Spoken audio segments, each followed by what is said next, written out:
네, 출산을 했다는 기록은 있는데 출생 신고는 하지 않은 아이들, 이걸 언론에서는 그림자 아기 이런 표현까지 지금 쓰고 있는데 아무튼 이런 아이들이 당초 감사원이 2,000명 넘게 포착을 했고 이들이 어디로 갔는지 지자체와 경찰이 확인하는 중이죠.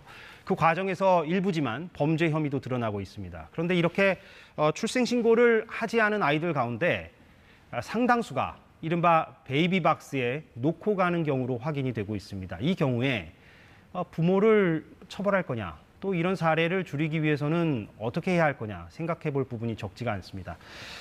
서울 관악구에서 베이비박스를 운영하고 있는 이종락 주사랑 공동체 목사 스튜디오에 나왔습니다. 목사님 어서 오십시오. 안녕하십니까. 반갑습니다. 예, 반갑습니다. 관악구에서 그 베이비박스 지금 운영 한 몇 년째 하고 계십니까? 14년째 하고 있습니다. 예, 언론 보도도 사실 제가 본 기억도 있고, 네네. 예, 14년 동안이나 하고 전국에 그 베이비박스가 한 몇 군데 있나요? 한 두세 군데 있다라고 제가 본 거. 두 군데 있습니다. 두 군데 있습니까? 예. 관악구에 하나 있고요. 예. 군포에 하나가 있습니다. 군포에도 하나가 있고. 예. 예. 근데 앞서도 지금 우리가 전해드렸지만 최근 정부의 전수조사가 진행되면서 네네. 상당수의 그 유기라는 표현을 제가 쓰겠습니다. 이제 아이를 이제 유기하는 그 사례가 확인되고 있는데 네네. 그 가운데 상당수는 지금 베이비박스로 간다라는 거 아니겠습니까? 네네, 어느 정도 규모로 지금 설명을 할 수가 있겠습니까? 베이비박스에 지금까지 보호된 아이가 14년 동안 2,097명의 아이입니다. 14년 동안. 예. 그리고 지금 보호된 아이들은 지금 전수조사로 하고 있는 아이들은 900명 가량 지금 베이비박스에 들어온 아이들을 추정하고 있습니다. 예, 그러니까요. 2,200명 중에 900명. 현재는 한 400명 가량의 그 대조 확인이 된 걸로 알고 있습니다. 아, 확인이 됐다는 거는 구체적으로 어떤 거를? 이제 그 조사 중에 베이비박스에 돌아와서 안전하게 보호를 받고 아이 생존이 확인된 아이들을 말합니다. 아, 예. 생존이 확인된 아이가 400명 정도라면 나머지 한 500명 정도는 그럼 지금 하고 있습니다. 예, 예를 들면은 보육원으로 갔는지, 아니면 입양이 됐는지 이런 거를 좀 따져본다는 겁니까? 그렇습니다. 아, 예, 그렇군요. 예, 일단 지금 현황을 그렇게 좀 설명을 해주신 것 같고. 근데 최근에 그 이런 일련의 보도를 보시면서 좀 착잡한 마음도 많이 드실 것 같고 좀 어떻습니까? 그 정말 마음이 답답하고 또 착잡하고 어떻게 이 일을 해결할까 하는 이 고민 때문에 정말 사실은 잠을 못 자고 있습니다. 예. 그 상당수의 그 산모들이 이제 베이비박스에 이제 도움을 요청하는 것은 본인이 이제 키울 여력이 안 되기 때문에 이제 거기를 찾아가는 거 아니겠습니까? 근데 제가 이번에 봤는데 대부분이 상담을 하는 걸로, 그러니까 저희가 베이비박스라고 하면 딱 떠올리는 것은 몰래 이제 아이를 두고 그냥 가버리는 그런 형태를 떠올리는데 실상은 상담을 많이 하더라고요. 98% 지금 상담을 하고 있습니다. 아, 예. 이제 엄마가 오면은 이제 상담이 이루어지고 상담이 이루어져서 엄마가 키우려고 이제 마음을 고쳐먹으면 고쳐먹으면 다시 가정으로 이제 돌려보내면서 지원을 약속을 합니다. 그래서 그것이 이제 지금 한 30% 정도 원 가정으로 돌아갔습니다. 마음을 바꿔먹는 경우가 30%고. 그리고 아이의 미래를 위해서 또 출생 신고를 해서 입양을 보내겠다고 하는 그 엄마들이 한 19% 정도 되고 있습니다. 그래서 이런 일들은 지금 보호를 정부에서 이제 출생 신고를 하지 못하는 사각지대에 있는 아이들이 엄마들이 베이비박스에 오는 것입니다. 이런 사각지대가 어떤 것이냐 그것도 아셔야 되겠죠. 입양특례법이 2012년 8월에 시행이 됐습니다. 그러면서 그때 이제 그 출생 신고를 하지 않으면 보호할 수가 없다. 이렇게 해가지고 출생 신고 이제 강압적인 출생 신고를 하게 했습니다. 그런데 출생 신고를 못하는 엄마와 아기들이 있습니다. 이제 가령 예를 들어서 10대 아이들 출생 신고를 하면 이제 불이익이 오죠. 그리고 건친 상한 아이들, 그리고 이제 외도로 태어난 아이들. 예, 지금 이렇게 그래픽으로 설명이 되고 있네요. 네, 예, 네. 예, 계속 설명해 주십시오. 예. 그리고 이제 그 불법 외국 노동자들의 아이들과 미혼부. 그러니까 엄마가 네가 네 아이니까 네가 키워.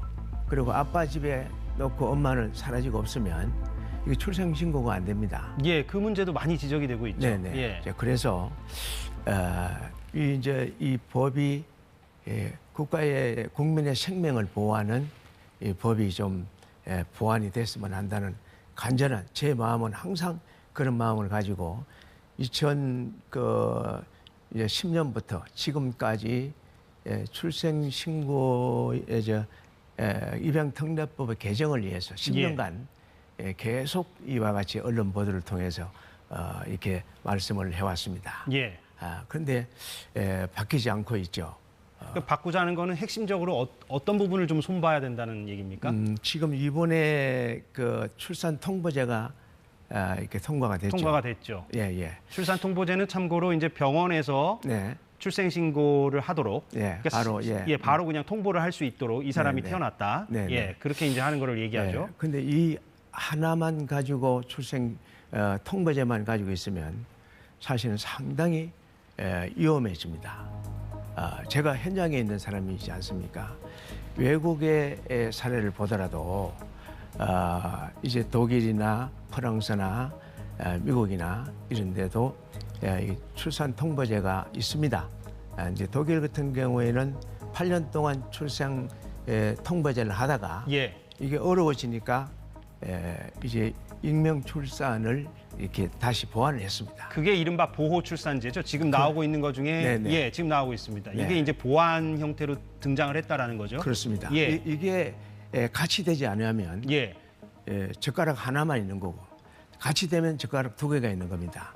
같이 되지 않을 때 가장 우려되는 부작용은 어떤 겁니까? 같이 되지 않을 때는 지금도 병원에 가서 출산을 못하는 엄마들이 10%나 되거든요. 병원 밖 출산. 네. 그리고 이 법만 있으면 앞으로 이제 출생 신고를 못하고 베이비박스에 도는 이 엄마들은 병원 밖 출산이 심해지겠지요.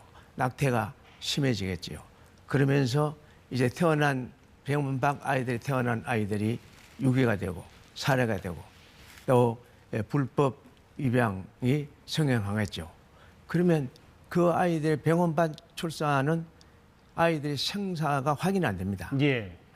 그러므로 엄마들에게도 생명이 위험하게 되고 예.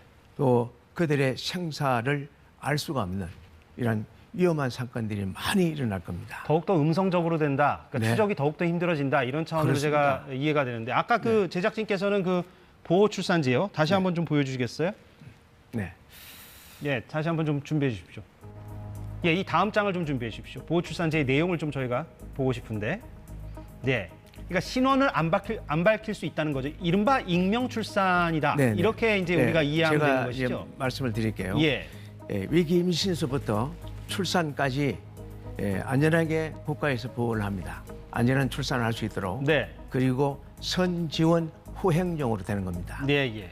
그리고 출생 신고를 도저히 할 수 없는 엄마와 아이가 결격 사유가 있을 때 서로가 불행하다고 생각할 때는 가명 출생 신고가 이루어지는 것입니다. 네, 익명으로 가명으로. 가명이 되면은 출생 신고된 아이는 입양 기관에서 양부모를 만날 수 있는 그런 기회가 되고요. 또 1년 있다가 찾겠다, 2년 있다가 찾겠다고 하는 아이들은 출생 신고가 되어 있으니까 이제 그 위탁 가정에 가서 1년 동안, 2년 동안 보호를 받게 되고요. 예. 그리고 이제 도저히 키울 수가 없는 아이들은 이제 그렇게 보호가 되는 거죠. 지금까지는 이게 보육원으로 갔습니다. 근데 이제 지금 이렇게 되면 보호가 완전하게 되는 겁니다. 그런데 이제 엄마들은 이 기록된 요 기록이 출생 신고, 가명 신고생 기록이 이게 이제 국가의 기관에 이제 예치가 됩니다. 나중에 성인이 되었을 때 엄마를 만나고 싶다. 예. 그랬을 때는 법원에 가서 신청을 하면 공개가 된다. 양쪽에 합의가 되었을 때에 만날 수 있도록 이거는 이제 인권법이가 알 권리 법입니다. 네, 예, 예. 네, 이 충족이 다 돼 있습니다. 그 익명 출산 혹은 보호 출산제의 취지를 제가 이해가 됐는데, 네네. 근데 또 이 부분에 대해서 이번에도 그러니까 함께 통과가 되려다가 그렇죠. 못된 여러 가지 이유가 있는데, 그러니까 네. 반론을 제가 지금 말씀을 드리는 건데, 네네네. 반론을 펴는 쪽에서는 이게 이제 익명 출산을 너무 부추길 수 있는 거 아니냐라고 걱정들을 하는 것 같기도 하고. 근데 네. 뭐 어느 쪽의 부작용을 더 크게 보느냐의 문제인 것 같긴 합니다만, 네. 예, 어떻게 좀 말씀을 익명 주시겠습니까? 출산이 부추기는 것이 아니죠. 이제 국민의 생명을 보호하는 거죠. 그러니까 생명이 그 법이 생명을 해할 수는 없잖아요.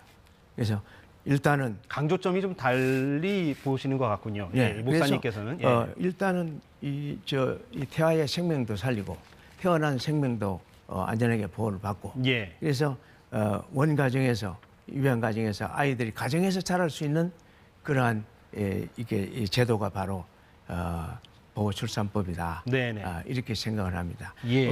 이제 마지막으로 제가 말씀드리고 싶은 것은 엄마는 아기가 필요합니다. 아기는 엄마가 필요합니다. 이게 이해가 되십니까? 아, 뭐, 예, 당연한 말씀이라. 예. 네. 그래서 법적, 제도적, 예, 행정적, 복지적. 그래서 엄마가 안전하게 아이를 키울 수 있도록 이제 풍성한 좀 지원을 해주고, 네네. 또 아이들도 엄마 품에서 안전하게 보호를 받고 양육 교육을 받을 수 있도록 이 하는 것 이게 최우선이지 않느냐. 지금 가장 우리 대한민국에 어려운 것은 생명이 부재하다는 거죠. 예, 예. 그래서 생명의 안전을 좀 더 보완을 하게 되면 풍성한 생명이 출산하지 않겠나 하는 이런 마음이 저한테는 있습니다. 예, 목사님께서 지금 보호 출산제를 주장하시는 그 취지는 시청자 여러분들께 충분히 전달이 되었던 것 같고요. 네. 약간 지금 현황, 그러니까 지금 검찰 수사 상황을 좀 짚고 인터뷰를 좀 마무리해야 될 것 같은데. 네. 그럼 지금 베이비박스로 넘어갔다라고 확인된 그 아이들이 한 900명 정도 되니까 그렇습니다. 이 가운데 이제 다 생사도 확인해야 될 거고 네네. 혹시나 뭐 범죄 혐의가 있는 사건이 있는지도 경찰이 확인을 해야 될 텐데 네네. 지금 베이비박스 운영하는 쪽에 여러 가지 좀 협조를 요청하고 있는 상황일 것 같은데 그렇습니다. 지금 어떻게 뭐 진행이 되고 있습니까? 지금 뭐 우리 직원들이 뭐 퇴근도 못하고 계속 협조를 하고 있습니다. 그래서 전화 오는 대로 며칠 날 보고된 아이들을 이렇게 이제 또 상담 기록까지 다 해서 이렇게 보내주고 아이들의 안전을 지금 확인하고 있습니다. 예, 그 네. 베이비박스에 놓고 가면 네. 이게 법상으로 유기죄 또는 영아유기죄에 해당될 수 있어서 네. 처벌을 받는다고 알고 있는데 네. 모든 경우가 그렇습니까? 아니면은 예를 들면 아까 말씀하셨듯이 대부분은 이제 상담도 하고 그러잖아요. 네. 어떻게 좀 봐야 됩니까?